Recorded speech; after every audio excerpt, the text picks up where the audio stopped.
কিছু টাকা পয়সাতে সাহায্য করি, আমার কোনো অসুখ নাই। কি তেলে যে শুনি আমার অসুখ হলো আমার বোনা অপা, এটাই আমার অসুখ।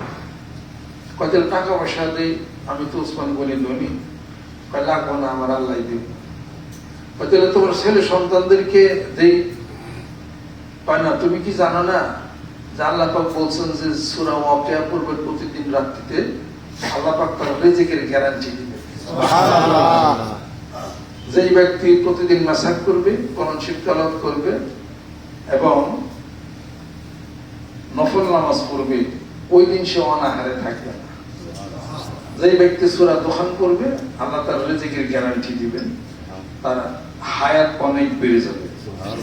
যে ব্যক্তি সূরা ওয়াকিয়া করবে, তার রিজিকের গ্যারান্টি আল্লাহ পাক দিবেন, না খেয়ে থাকবে না। তো সূরা ওয়াকিয়া পড়েন, সূরা দোহান পড়েন, বিসমিল্লাহ পড়েন, কোরআন শরীফ পড়েন, এরপর মাসাক করেন, নফল নামাজ পড়েন, আপনি রিজিক কমাইতে পারবেন।